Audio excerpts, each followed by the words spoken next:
just says an iPhone, yeah, from the iPhone. Yeah, so anyway, my presentation is not about pictures. Let me show you some information now, yeah? So what we know is that we have done very good work scaling up treatment in Kenya. Your governor, currently we have 1.37 million people currently on treatment. But what we also know is that there are still people dying of HIV. So in the year 2021 alone, we had 22,373 people dying of, I'm talking about AIDS-related mortality. I'm not talking about people just dying of accidents or NCDs and so on. These are what we call AIDS-related mortality. We're talking about TB, we're talking about meningitis, we're talking about bacterial infections and so on.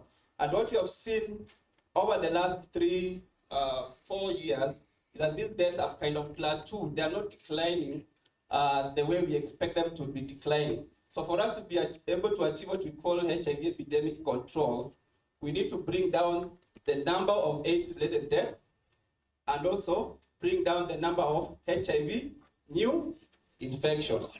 So by the Kenya AIDS Strategic Framework, which was running from 2021 to 2024-25, so basically by end of next year, that strategic framework should have ended. We are expected to have reduced our AIDS-related deaths by 50% from the time we started running, and our new infections by 75%. So as the CSD for, I think Richard was talking about new infections, the triple threat, these are some of the issues that we are speaking about. So basically, this is just to say that we need to do something to reduce AIDS-related mortality, because most of it is preventable. Next slide. So why do people still, even with all this nice science, all the work that you've done, why is it that people still present with advanced HIV disease and people still die because of AIDS-related mortality? One of the things you have seen is delayed diagnosis, yeah? And I think everyone in this room will actually tell you that who is the group that is always gets less to be tested? Which group is that? Men. Which people are always last to present in the hospital? Men. Which people are most likely to interrupt treatment? Men. Which people are likely to die because of HIV? Men. So, Your Excellency, you can see we still have a lot of work to do, yeah?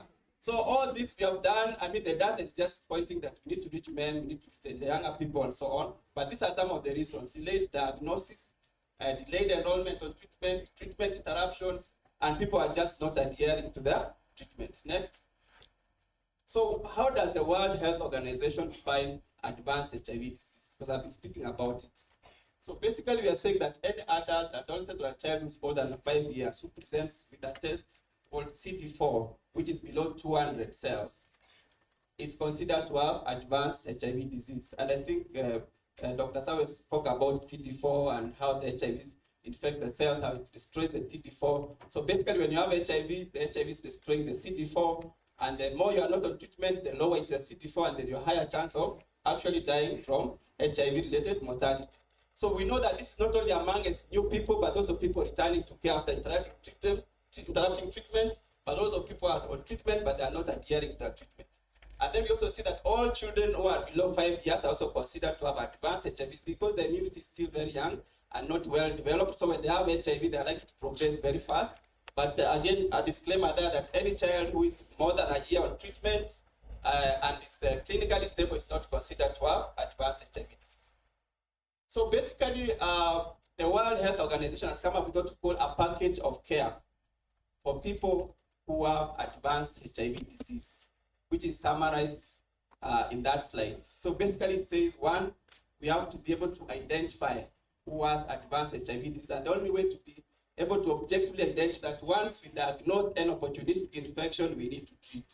So we need to have the capacity to treat TB, which is the leading cause of mortality.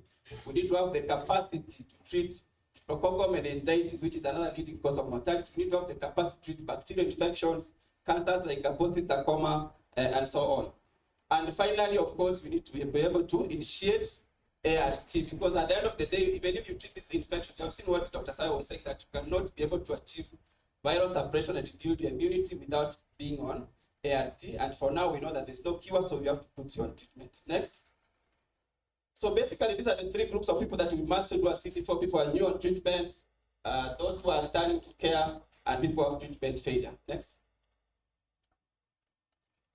So we have looked at our data at the national program, and we have seen that, yes, as a program, we have recommended that we need to do CD4 for everyone.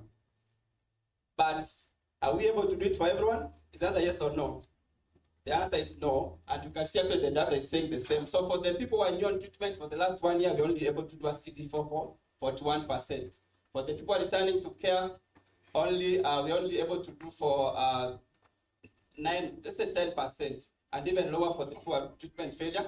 But you can see of those that we're able to do a CD4, 1 out of 3 of people are presenting due to treatment, returning to care, or have treatment failure, have advanced HIV disease. So basically, we are saying that 1 out of 3 of those populations present with advanced HIV disease. Next slide. We have also tried to look at the cascade. What are we supposed to do from that package of HIV disease? We need to do a test or screening for cryptococcal meningitis. Again, we are not able to do adequately. Again, another test called TB-LAM, which is a urine test that can be able to diagnose TB in people who have advanced HIV disease. Again, you can see that as much as you have scaled up this, you are again not able to reach everyone who needs to be done. So next slide. So which brings me to my final set of slides. What are we doing as a national program? So next. So one is that, as you can see, the national program, we have a cascade of what we call the technical working groups. So we have the National HIV Treatment Technical Working Group. Under it, we have a number of subcommittees, and you can see one of the subcommittees is the highlighted there, the Advanced HIV Disease Subcommittee, which I've shown you some of the members and people leading that subcommittee. And then below it now is where we have what we call the Regional Technical Working Groups, 9 of them, and South Rift is one of them.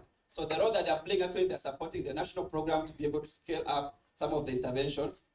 From this subcommittee, we have been able to now develop some of the guiding documents. We now have a draft which is going to be finalized of the national, of course, the guidelines we are updating this year. We have the Advanced HIV Implementation Plan and the Operational Manual, which again we hope to finalize this year alongside the guidelines. Next slide.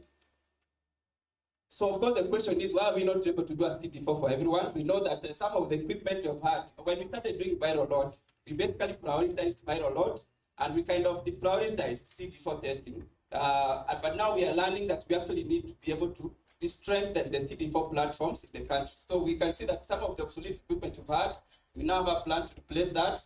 We also have newer tests coming up, what we call the point of care testing for CD4, which is able to give you minutes of results within the facility. So we are planning to introduce this stuff at the pilot and also just strengthen the reporting. Next.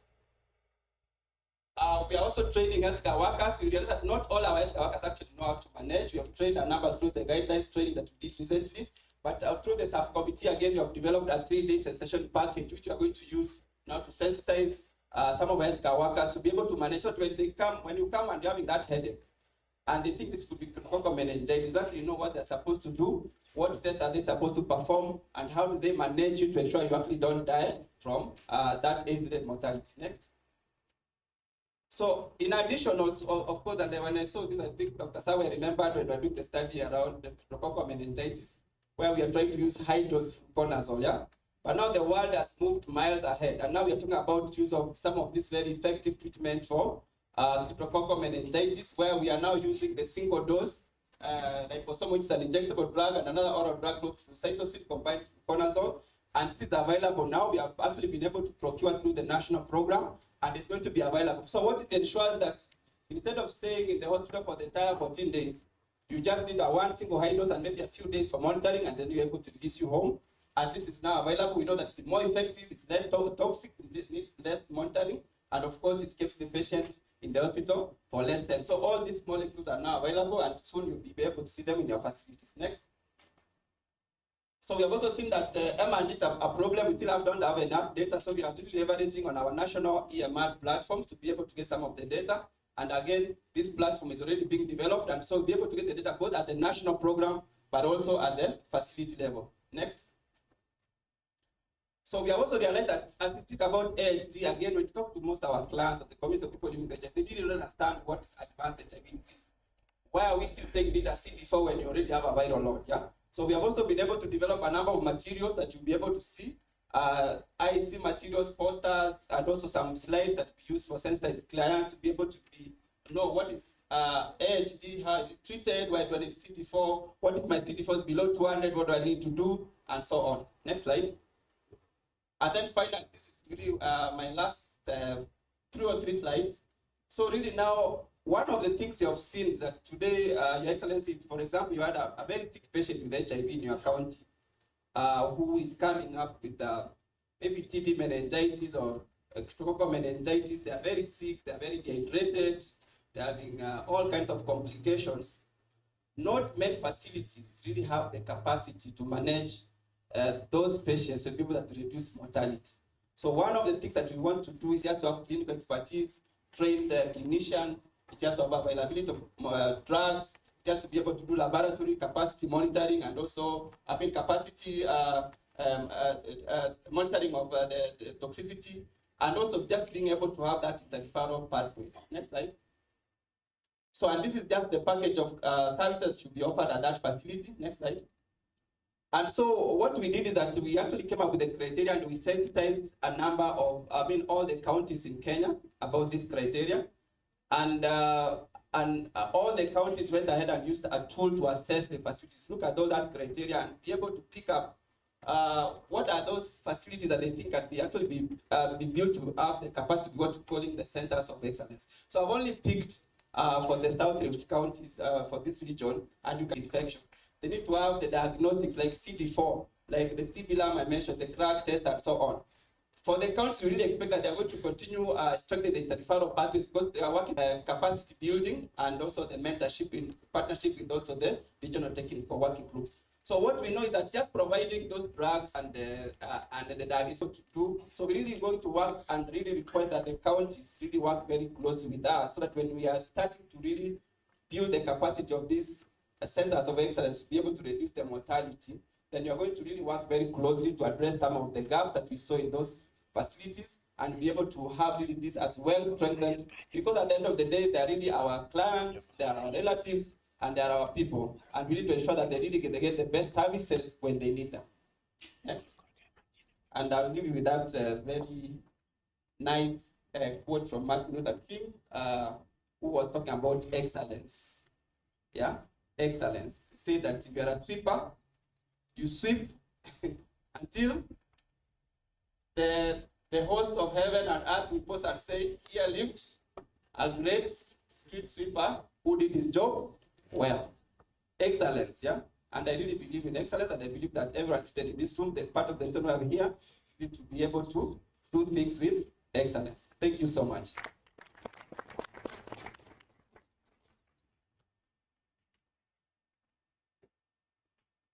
Thank you.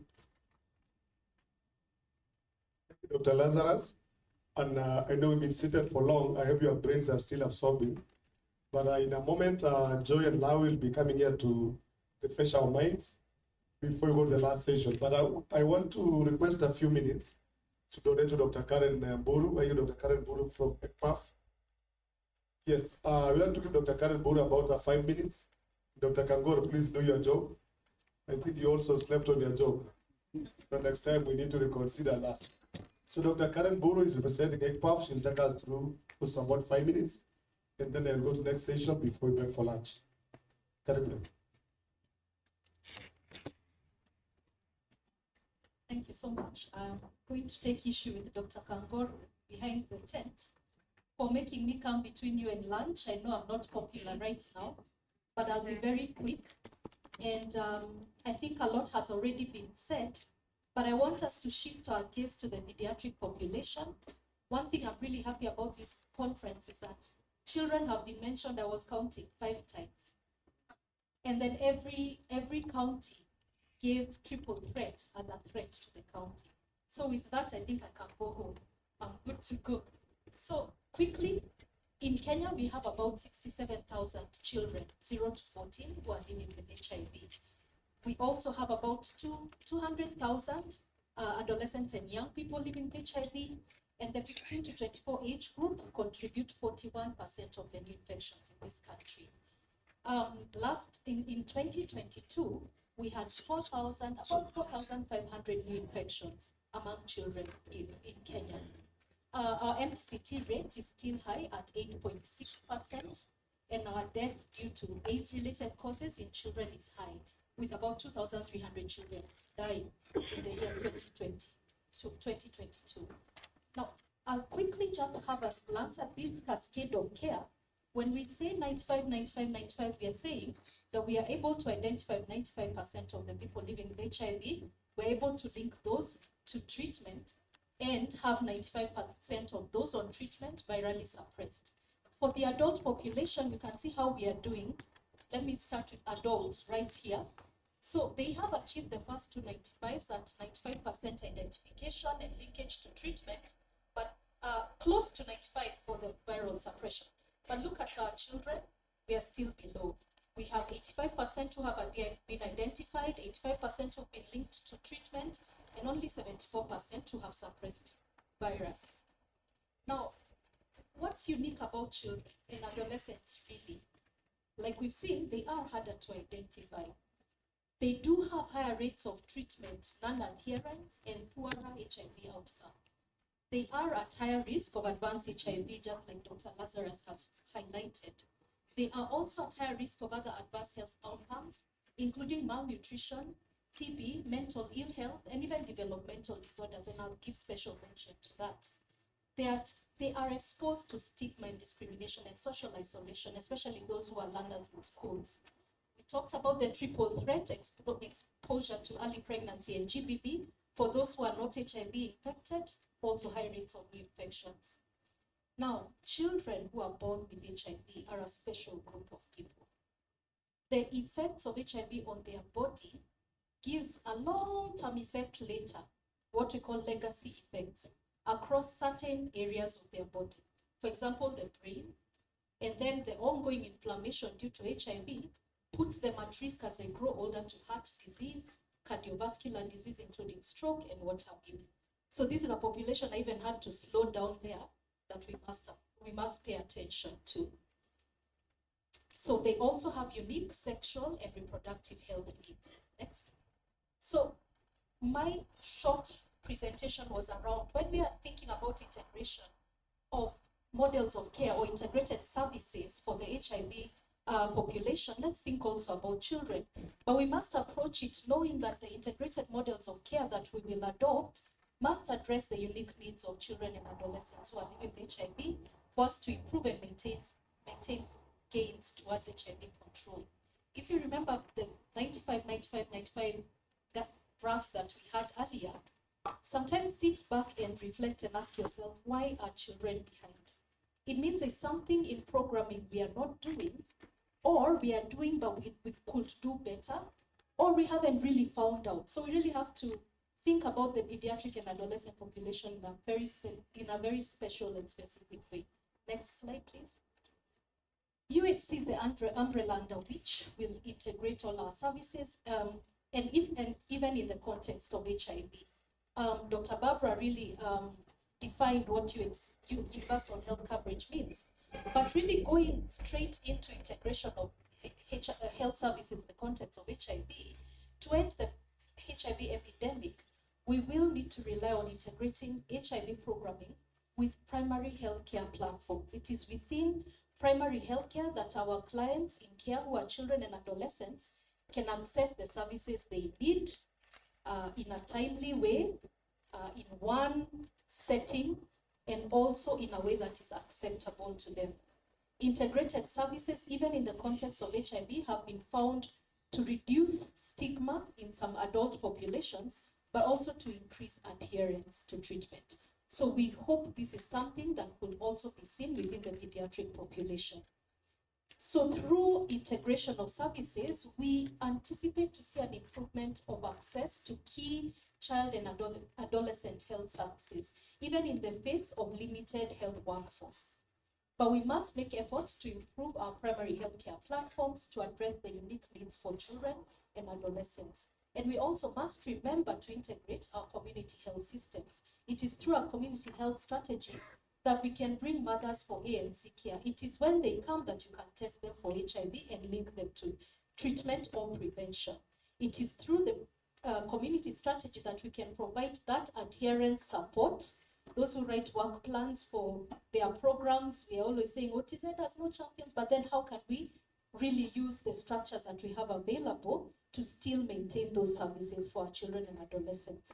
It's through community health strategy that we can do effective defaulter tracing and enhanced retention in care, but also spread over screening of key services, for example, screening for TB and even mental health disorders. Next. I borrowed this model from the WHO framework for integration of NCDs, and I want us to replace NCD and some of the diseases with some of the key services for children and adolescents.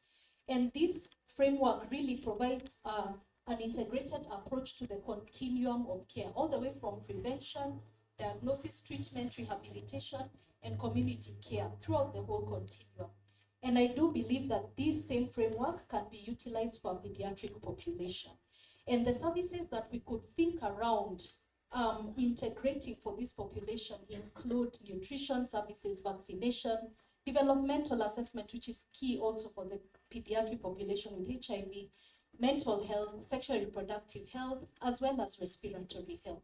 Remember, our children, data are showing that children with HIV, 30% are already showing signs of chronic lung disease. So how can we utilize this same model, but tailor it for the needs of our children and adolescents? Next slide. So I'll close here. And what's really our role when we think about HIV and health service integration? Focused really for the pediatric and adolescent population.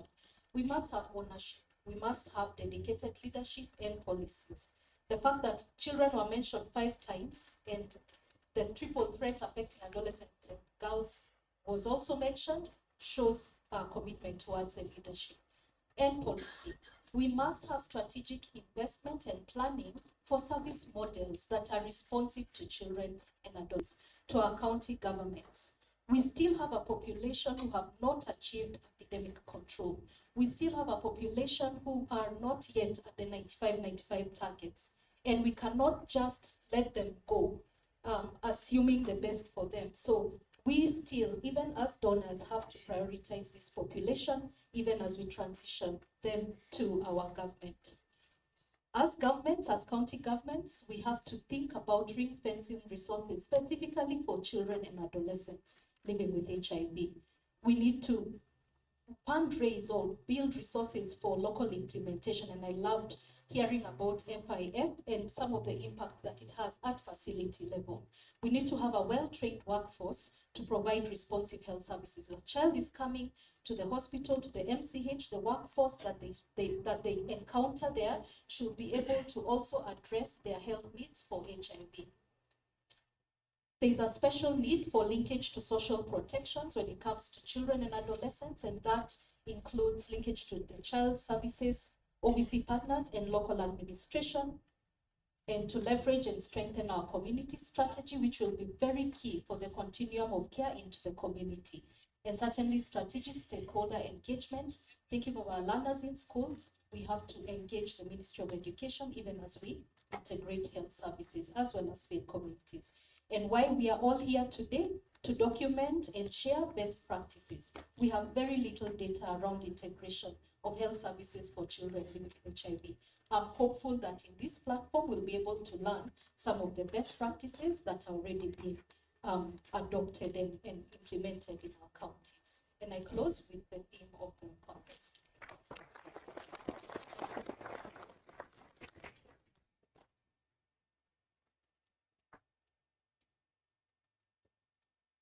We appreciate Dr. Mburu better.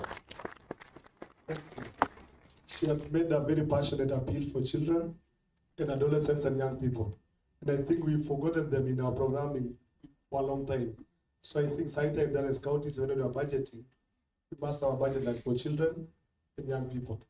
Joy and Lawi, we're giving you 2 minutes to make people refreshed.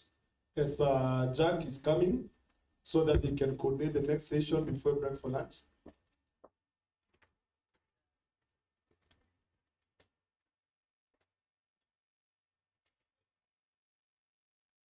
Thank you. I'm asking a question on behalf of all of us because you didn't give us a chance to do so. I've listened to Dr. Sawe, Mambo, Omanyi, and lastly, and Uru. And It was a very rich presentation, summarizing all of them. But I was just wondering, where is the problem? Is the science that is failing us, or there is an underlying problem? Going by what Sawe presented, it looks like our scientists are doing a lot in terms of research.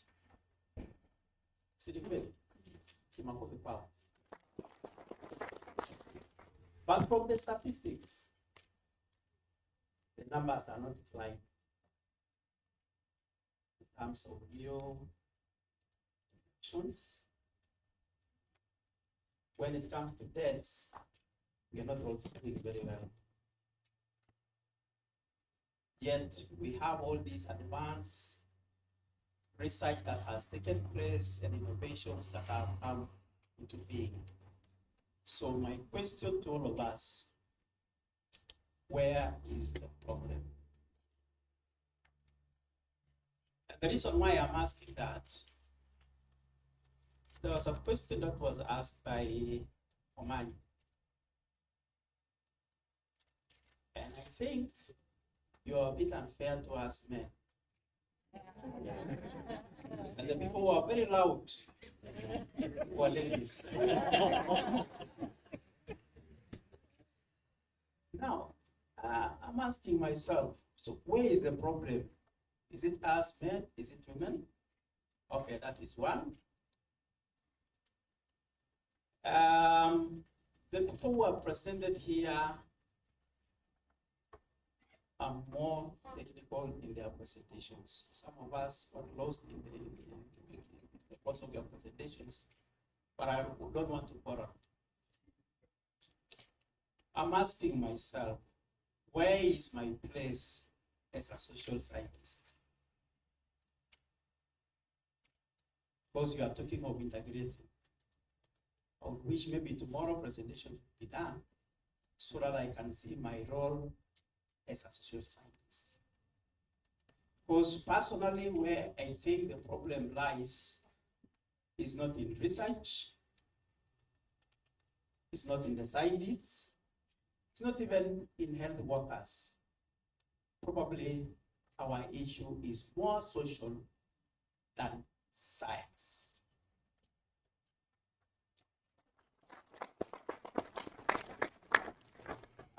Yes, we want to invest in research, in finding a cure. Let us also invest in finding a cure for our bad behavior. And the timing of the message is also very important. When can we have effective communication of this message? Is it when the child is young? When the child is in adolescent stage? Or ipatiwe wase na wakina mama? At what stage? That timing is very important. Secondly, who should do that sensitization or education? Is it the parent? Is it the teachers? Is it the peers? Is it all of us? Who we use and which media? Because I know things are changing. Medications available, but we find people not adhering to those medications because of behavior. So we have resistance even of antibiotics, not because people will be dying of this bacterial infection and so on, not because medication is not available, but because of the bad behavior of our people. So that is what we need to address as much as investing in research to find cure. So that was a question on behalf of all of us.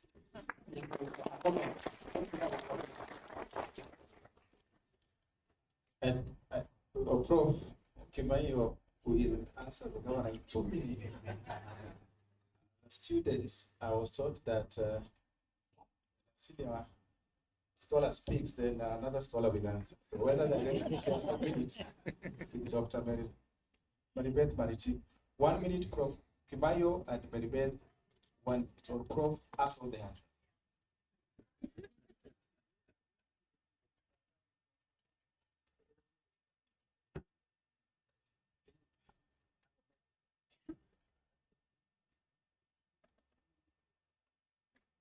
No, I'm very happy I'm here to answer the question that I actually didn't get. So, just to summarize, I've heard about the social scientists. There is room for everyone. In this system, there is room for everyone. We initially, when we started treating HIV, as Dr. Sawe mentioned, we used to say it shall only be done by consultants like me. But eventually, we started training nurses to do it. And then beyond that, in 2007, we started using peers. Where are we going now? We are going to use community health promoters. But everybody has a role. And behind all this is the social scientists driving us. And right now, we are so lucky. Forget about the other political landscape. The political landscape right now for CHPs, for UHCs, is very supportive. I hope I've answered broadly. And,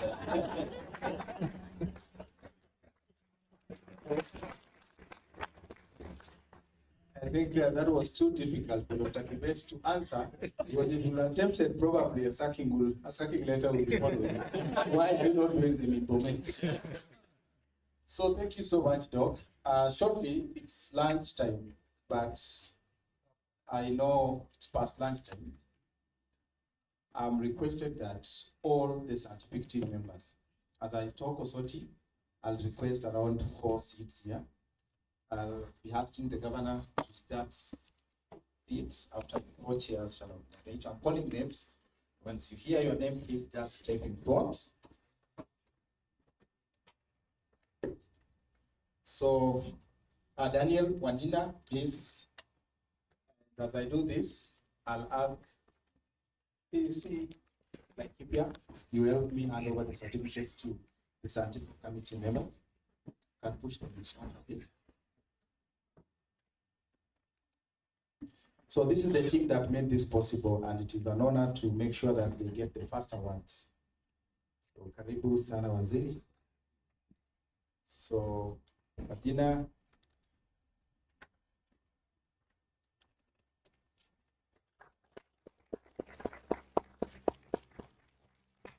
Thank you, Madina. Don't go too far. Dr. Lance Momanyi. Just stand there, Wajina. We are going to take a good photo. Dr. Lucy Matu.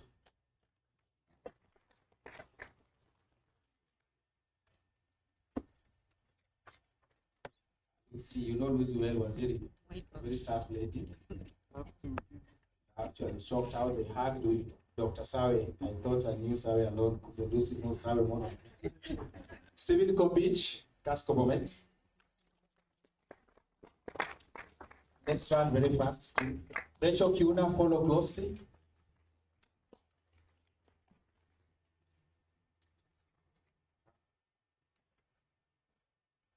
Dr. Kibet Kangor.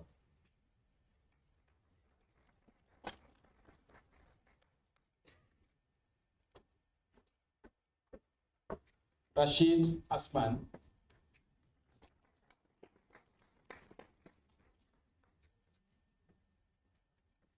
Arguins Miruka.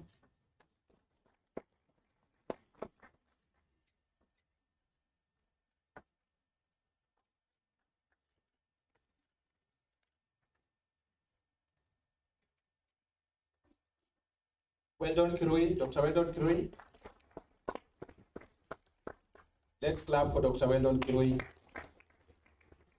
By the way, your teacher is just seated there, Dr. Maritim will be, I heard you've been admitted. So, Doc is going to cane you well. Dr. Karen Guru.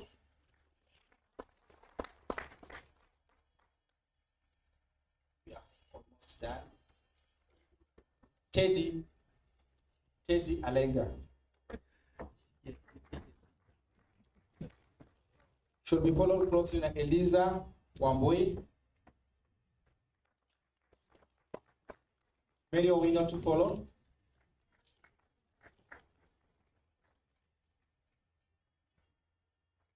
Diana, we're going to follow.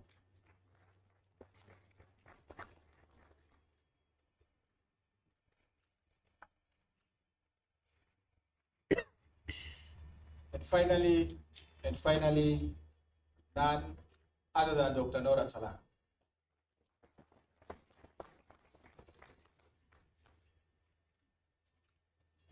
Osoti, you will follow Doc to close the gap. Osoti.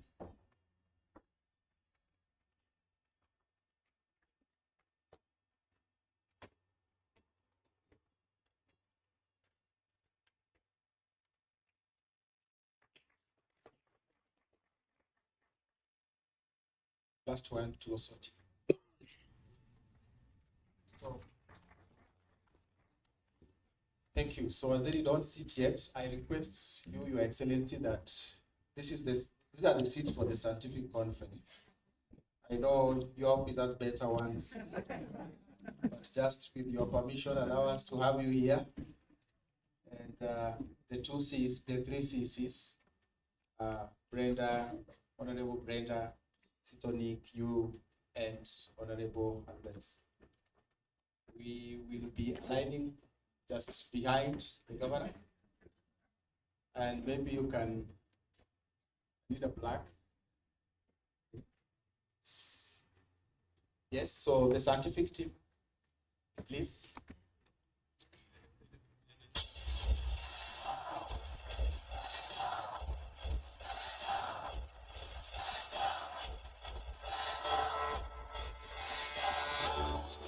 To be the best, number one and nothing less. Lead me to my destiny. I have waited patiently. I have vision, oh I believe. I know I can count on me. Thank you.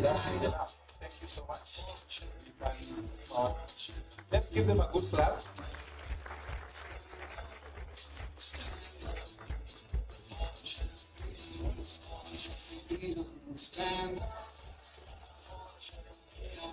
So finally, allow me to invite a bit straight, but Dr. Frederick Sawe, I'll want you to hand over certificate to the governor.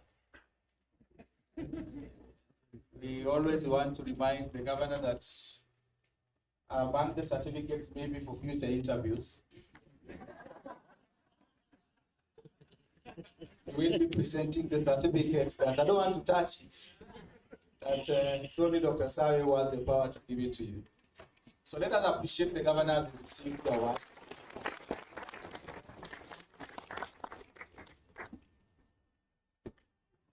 Yes.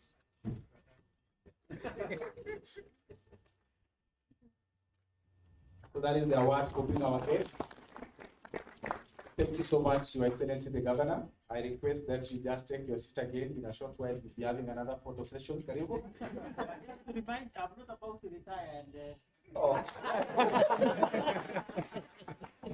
I look still so strong from, yes. Dr. Caroline Mwangi, please.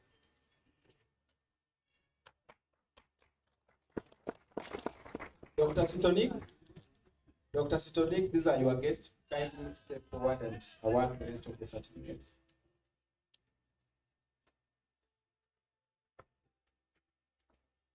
Followed by Dr. Salome Okutoy.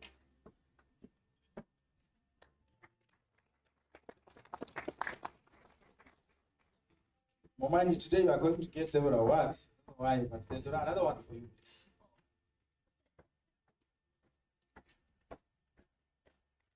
That's Momani.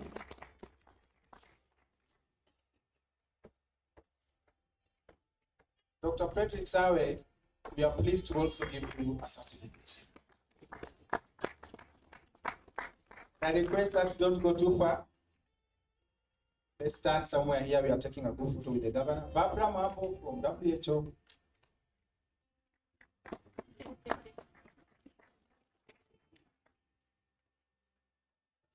Our chief officer, where is he? Yes, please come.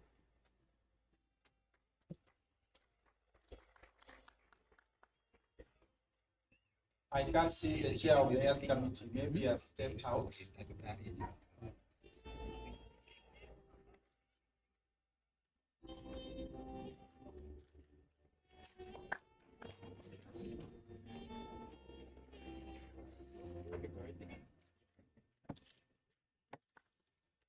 Concerned Dr. Honorable Albert Knight, followed by Brenda B.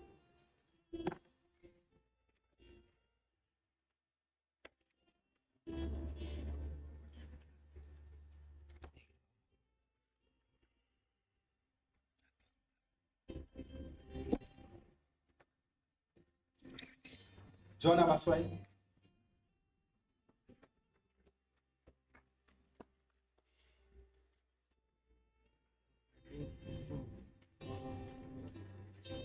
Dr. Maribel, I request you come and award Dr. Stonik the certificate.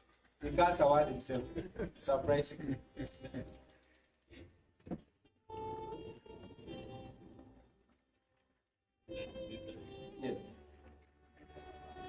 I request, let us appreciate Dr. Sitoni for the great job. Our chief guest, I request that again to step forward with the CCs and the rest of our speakers behind you for a group photo.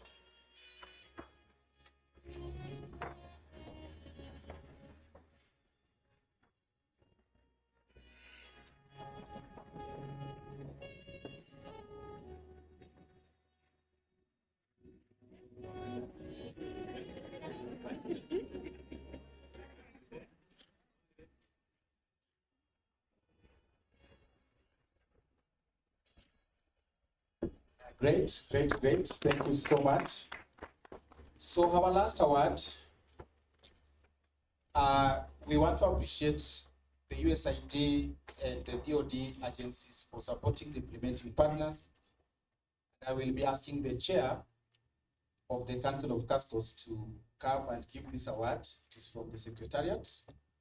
We were given some resources to buy the best awards for those who were able to stand with us and support this conference. So I don't want to read them, but the chair will read them out as he calls the representatives to come and pick the awards.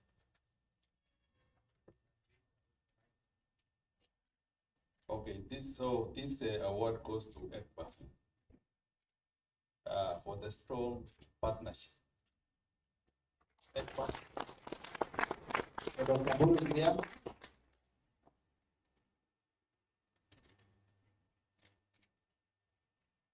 I don't know as you are comparing with other forums, but we won't mention.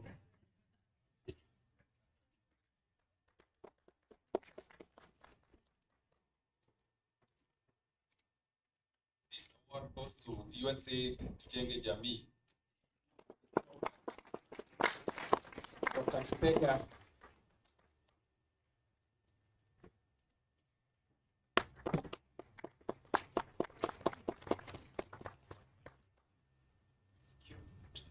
Second last one.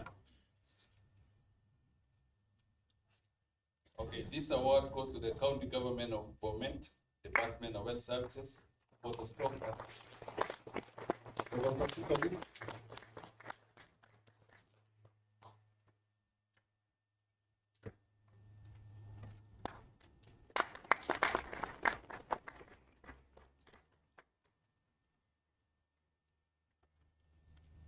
Okay, this award goes to HAF for the strong partnership.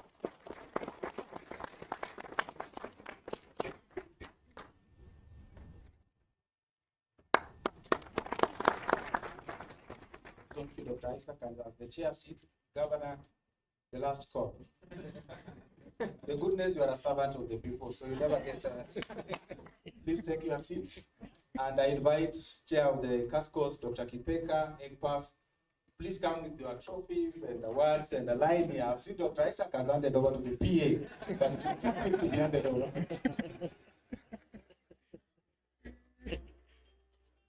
Kae karibu na gavana. Yes. Me and the chair will stand next to you. Yeah.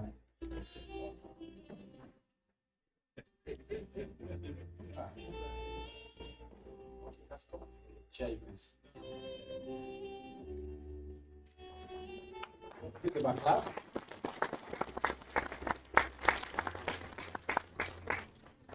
So Thank you so much.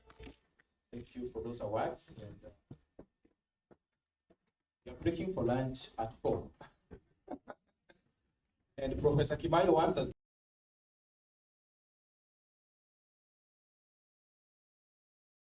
We are working with the